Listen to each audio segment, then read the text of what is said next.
our generation, I mean, we are tried and tested, we're very diligent, and we dare to think out of the box, which means that in the end, we are all one big family, because that's the reality of things in Malaysia. Hello Malaysia, hello world. Apa khabar? Apa khabar?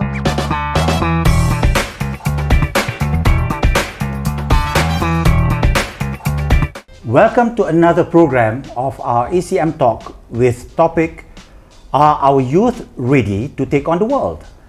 I'm your host, Raja Shahrul. Now that we are well past the new millennium, society has begun to recognize the serious concerns with issues about youth have to deal with today. Some issues have always been there but are now coming to the eyes of the public to find solutions. Other issues are a new trend as society begins to adapt to a faster pace of life. Some of the top issues still facing youth today includes single-parent households, drug and alcohol abuse, growing up too fast, violence in schools, materialism, obesity, education disparity, shifting economy, poverty, erosion of national pride and identity, and the list goes on. Talking about youth, our special guest for today is none other than YB Syed Saddiq Syed Abdul Rahman, the former Youth and Sports Minister of Malaysia and a current Member of Parliament of MUA, and not forgetting the co-founder of MUDA. YB, welcome to ECM Talk. Apa khabar? Khabar baik. Thank you very much for having me. Thank you. Please allow me to begin with my first question to you relating to this topic. What does it mean to empower someone, in this context, the youth, and why is it important? Yeah, I'm very passionate about youth empowerment, not just because of my age, because the youth should not just be treated as future leaders, but should also be portrayed as leaders of today. This is the generation which will inherit our beloved country, the ones which will inherit whether a good or bad country. And what we do today will determine our future as a collective. So let's say, for an example, if we are able to deal with education disparity, we're able to deal with joblessness, we're able to deal with the quality of living, cost of living well, then it will be the young generation who will benefit the most, because they have a very long lifespan. However, if we're not able to deal with climate change, education disparity increases, economic disparity increases, the one who will feel the pain the most are none other than young people in Malaysia. So I feel very passionate about youth empowerment. It's because first, we must all acknowledge that young people are not just leaders of tomorrow, but leaders of today. But also, this is the generation which will inherit our beloved country. So we owe a duty to help them up, to build up this generation, because the success of a nation can be seen as to how we treat young people of today. If they are trained well, they are well educated, then very likely the nation will skyrocket. However, if we don't invest enough in them, that's when our nation will slide back. That's what when they say you have to start them young. Yes, that's how it is. And then there was one article you mentioned, YB, something about age is just numbers. What is that all about? I'm getting quite excited about that when you say age is all numbers. You know? Maybe you can elaborate on that. I always believe that age is just a state of mind. You can have a young person, but with an old mindset. What does that mean? It means that person doesn't dare to think out of the box, doesn't think creatively and critically. This is a person who may still practice the old way of thinking or of doing business. However, you can also have a very old person who's very dynamic, critical thinking, the one who's ready to embrace change, ready to take in diverse leadership. So really it's about, to me, age shouldn't be the determinant of success. So you can have an old person who's very dynamic, and at the same time you can have a young person who's very fragile and close-minded, vice versa. So what you're saying is they need to complement one another. Exactly. It's a complementary role. You can have a young person who can succeed at a really young age if he's able to think in a new way. You can also have an old person to excel despite the fact that he's really old. So it's a complementary relationship. We need to work with one another, because that's the beauty of Malaysia. That diversity is not just about race, religion. Age is also a factor of diversity which should be taken into account. Right. Well, I'm very comfortable with that now. Okay. Okay. My next question. It's always young at heart. Young at heart. Yes. My next question, YB, is our younger generation's mentality or mindset, maturity, or even daring enough to adapt to the current challenges of living? Yeah, I believe our young generation is ready. Reason why I say this is because we are confronted with new challenges every day. Okay. Whether it's challenges of COVID, economic disparity, education disparity, wage stagnancy, which has been there for the past 20 years if you factor in the rate of inflation in Malaysia. Exactly. Yeah. So really, we are encountering new problems every day, and if we don't adapt to current patterns, trends, we will most likely slide behind. So we cannot afford to be complacent. We cannot afford to live in our own comfort bubble. So because of that challenging environment, I think it creates a new opportunity, an opportunity for our generation to be tried and tested. And with that, we will rise from the ashes and do amazing things for Malaysia. So to answer your question, I believe the young generation in Malaysia is ready. They've been tried and tested. And the point in which we keep on pushing the barriers and the glass ceilings, I believe we can do amazing things for Malaysia. So you don't consider our youth to be too sheltered? Yeah, so I mean, I've heard this many times, especially from the older leaders. And I take it with a... Whenever they say, alah, Saddiq anak muda ni, they're very pampered. Very pampered, mollycoddle all the time, they're lazy, they always want to play their video games. I mean, whenever they say, I take that criticism. However, the best way to dispel that myth or to disprove them is through our own success. Through our own hard work, diligence, because that's when we change hearts and minds of people. So just look, the vast majority of young people, when facing COVID, they think so innovatively and creatively. They set up their own e-commerce platform. They start up their own small businesses. Those who may not have the creative skill sets, the least, they work really hard by doing Grab, Food Panda, from morning to night, taking up 2 or 3 different shifts. The point is, our generation, I mean, we are tried and tested. We're very diligent, and we dare to think out of the box. So whenever there are those who say, they're mollycoddled, I always tell them, please look at the young people who come from underprivileged family background, who's taking 2 or 3 shifts, even night shifts, to work, to take care of their family members, not just themselves. That's the success of our generation. Okay. Is that enough, I mean, the success of our generation, our Malaysian young generation, is that enough publicity or examples to show that they're out there? What do you think, YB? I think they must be a lot more role models, and I think they are.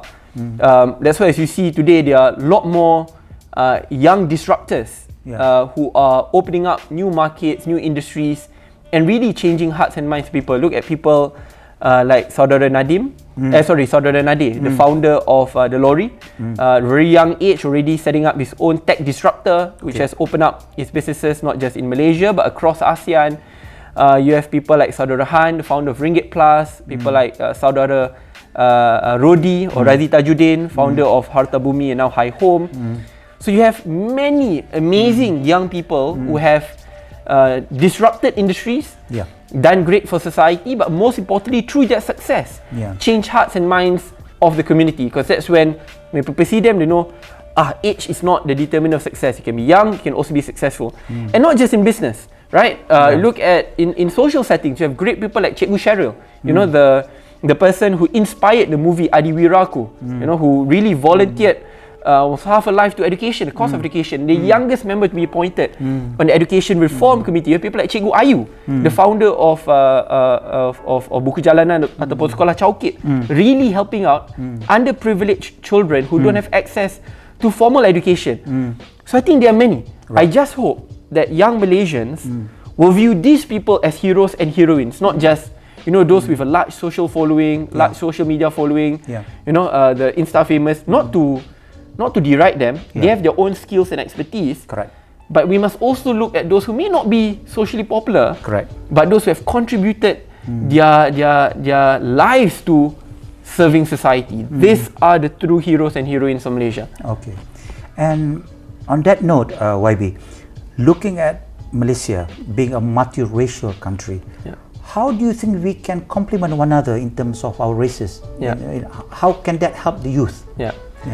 I'm a firm believer of diversity. I believe that Malaysia's strength lies in her diversity. That we should never treat multiracialism as a liability but as an asset. That while we may be born into different religion or skin color, that in no way makes me superior or the other person inferior, vice versa. Precisely. Right? Because we have to face the fact that our economy is intertwined with one another. So if, for an example, a particular race is disadvantaged, it drags down our whole collective strength. Right? So we have to build on the strengths and weaknesses of one another and move forward.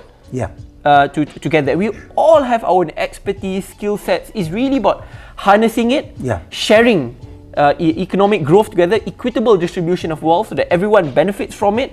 And we feel a part of this nation, and that we all know that in the smallest to the biggest of ways, we can contribute to rebuilding this nation, and that when we contribute, it's not just a factor of race and religion which determines how successful we are. That should not be the priority. Exactly. So there's a line which I always like to use, which is 我们多些一家人, which means that in the end we are all one big family, because that's the reality of things in Malaysia. You know, Malays, Chinese, Indian, Iban, Kadazans all contribute in their own respective ways.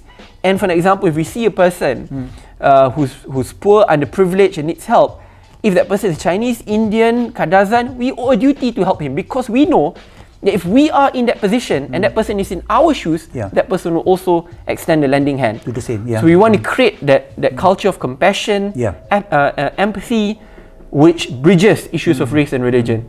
That is Malaysia's true strength. Where do we stand with that now, YB?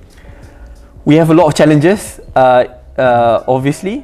However, I don't think it's the end of the world. Again, people say, look at Western countries, they are very united. I mean, just look at United States, right? They had Trump, and there are a lot of their bridges destroyed and more walls built. So every country will have their own sets of problems. Right? Malaysia being a salad bowl, which it is, you know, everything's inside. We don't adapt assimilation, but more of integration. We respect your cultures as long as you respect ours. Precisely. So there will be its own sets of challenges, but as long because it's perfectly person, I can be a proud Muslim, a proud Malay. It's not wrong. But as long as you also put Malaysia's diversity at the top, you always see that diversity as a strength.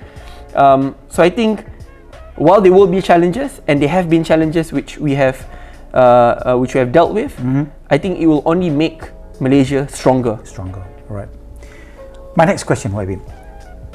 What will be some of the challenges facing by youth in Malaysia today?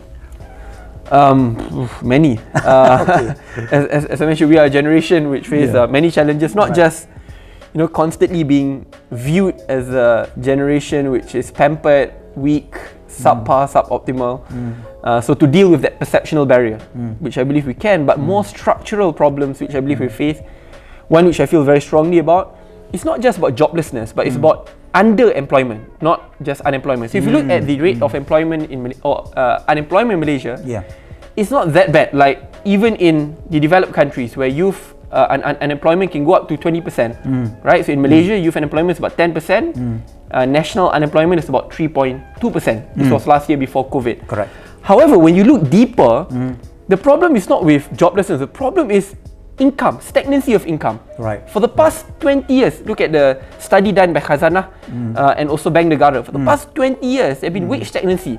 A person's income has stagnated. And not just that, a person who graduates from university with a master's or a degree will end up doing a job which doesn't fit his or her academic level or background, right? So, and that's a very big issue because their wages are impacted. They spend years, if not at times even 7 to 8 years studying universities, but in the end they enter the informal economy, which again have very low wages. I think that's one of the biggest challenges which young people will face, because it ties back together with low wages and underemployment.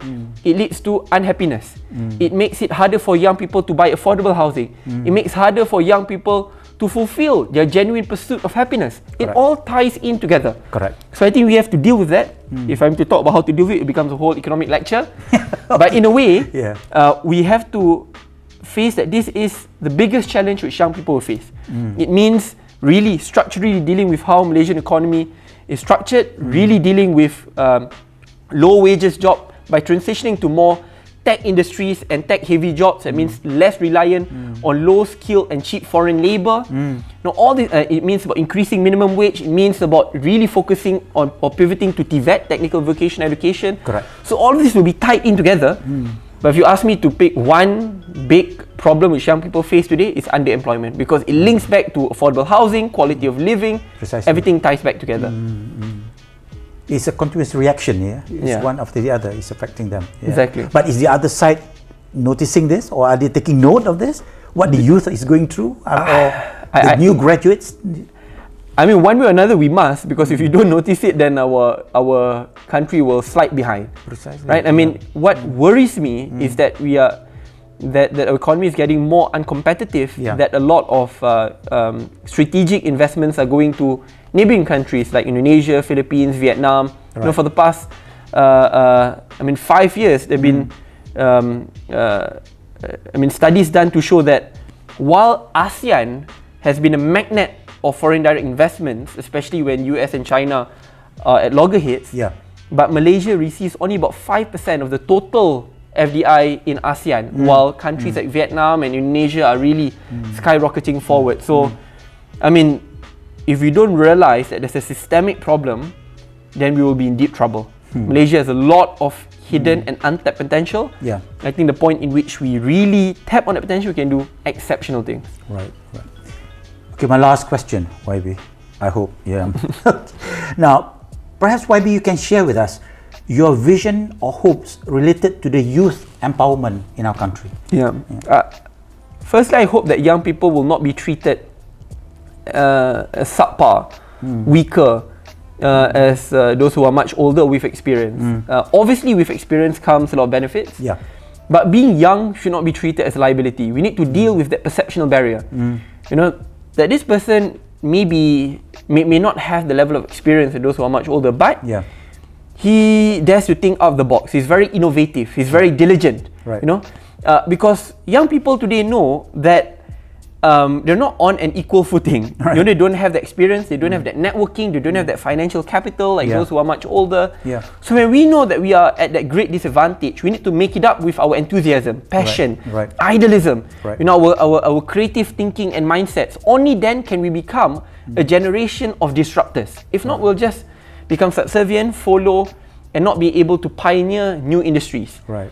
But the beauty of the 21st century, the beauty of many different tech revolutions, is that it really opened up the field to greater and fair competition. Right. How can you have the generations of Mark Zuckerbergs, or in Malaysia you have people like Nadir and many others who have disrupted their own industries, and in a short time span overtaken businesses which have been there for 5 decades. Right. How they do it is because they really dare to think out of the box. Right. They utilize on tech, and that's one of the comparative advantage which young people have.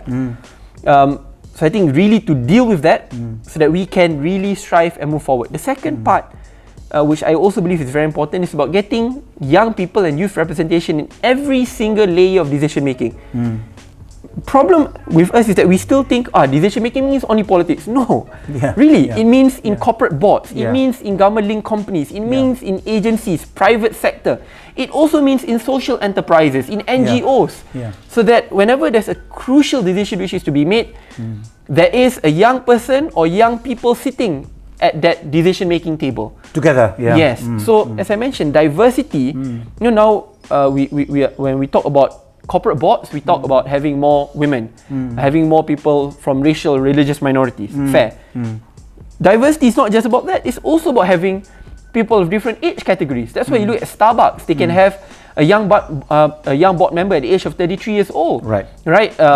And a lot of the Forbes 100 companies, biggest companies, are already taking in age or youthfulness as a factor of diversity. Right. That's why a lot of them are appointing young people on corporate boards of multi-billion-dollar industries. Correct. It's not because they're young, that's why we have to include them. Because these are people who dare to think out of the box. Sheryl Sandberg, how she disrupted Facebook, right, at a very young age. Yeah. So everyone have a role to play and have a unique mindset and angle which maybe other people may not think of. Right. So including them in the decision-making table, whether it's in politics, social economy, we must have young people. I think that will lead to genuine youth empowerment because it changes hearts and minds of people, even those of the old generation, when they see, hey, having this young person work with me is a great asset, not a liability. To me, that's when young people will succeed. Malaysian youth, as we have heard from YB himself, can empower and drive the nation to greater heights. There is no stopping them now. Once again, YB, Syed Saddiq, Syed Rahman, thank you for giving your precious time and sharing a topic that has always been close to your hearts. We look forward to see more of you in our coming segments. Thank you. I'm Thank sure you very much. you will No problem. come Whenever. again when we invite you. No as and when problem. you're free, sir. Yeah? No problem. Thank you. Yes. Please don't forget to like, share and subscribe to Edu Channel Malaysia. My non-parting words. Kindly have your mask and sanitizer with you at all times. Take care and stay safe always. Jumpa lagi.